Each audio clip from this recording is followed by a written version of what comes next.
Welcome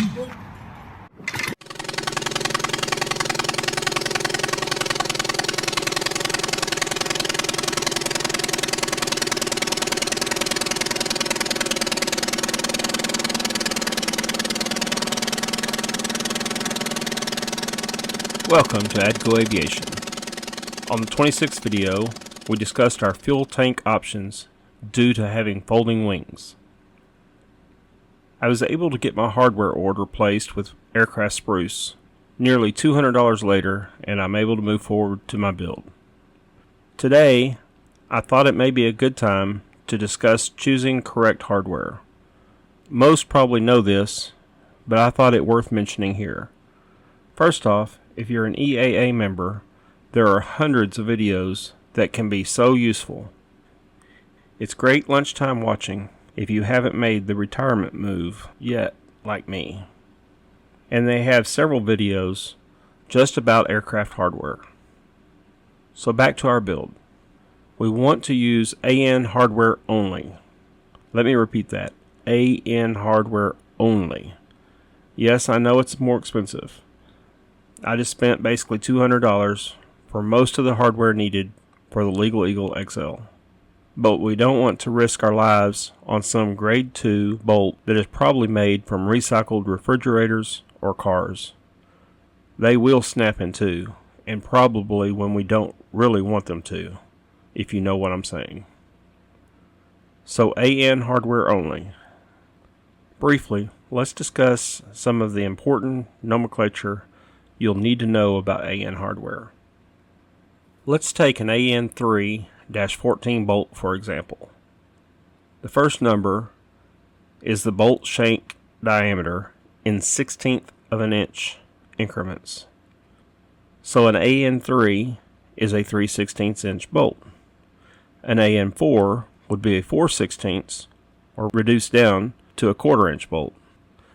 Then you have the dash and another number or set of numbers which represents the shank length of the bolt. For our example, dash 14, the 1 represents 1 inch and the 4 represents 4/8 of an inch. Or in other words, a dash 14 shank length would be 1 plus 4/8 of an inch or 1.5 inches long. Or let's take an AN4-21 bolt for another example. An AN4 would be 4/16 inch, also known as a 1/4 inch bolt. Dash 21 would be 2 inches plus 1/8 or 2.1/8 inch long bolt. But guess what?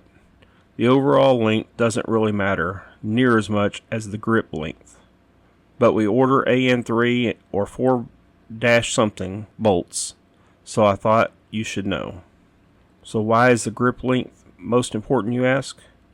The grip length is the smooth part of the shank, and we do not want any threads to be in the quote workpiece unquote, whether that be a wooden spar or a metal tube. The threads will cut and wear out the holes in our workpieces. Not good.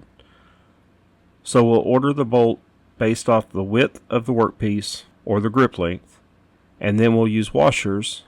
No more than 3 is recommended to get a tight grip with our nut. Speaking of, don't forget we need to leave at least 1 thread beyond the nylon lock nut. And speaking of washers, I chose to use only aluminum washers to help save weight.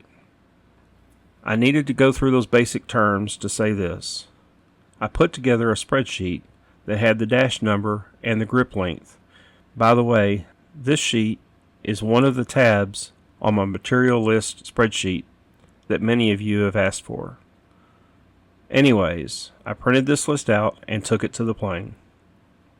I started at the tail, measuring with a digital caliper every workpiece or hole thickness, and made a tally mark beside the dash number in the AN3 or the AN4 column, based off the grip length.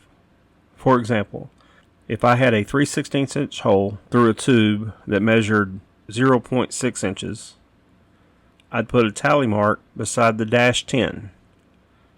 Therefore, I'd order an AN3-10 and add a washer or two to get a good grip with the nut. I hope this makes sense.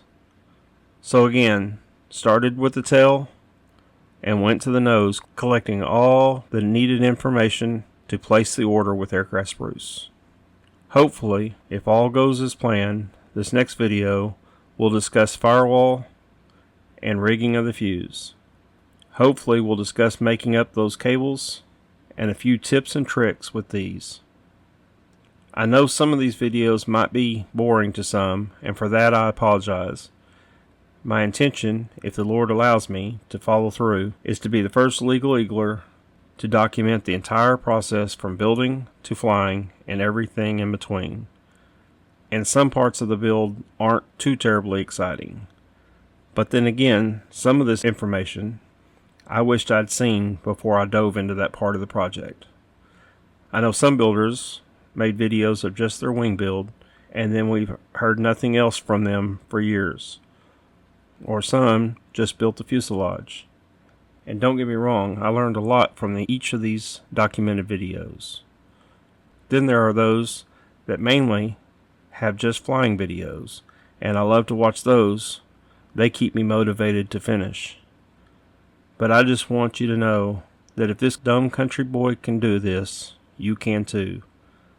And if you need help, there's a bunch of us out there that are willing to help. As always, I hope you've enjoyed this video and hopefully found some of the information helpful for your build.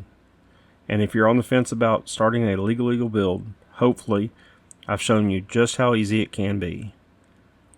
If you like these videos, please like and subscribe to my YouTube, Odyssey, or Rumble channel. Thank you, and be safe.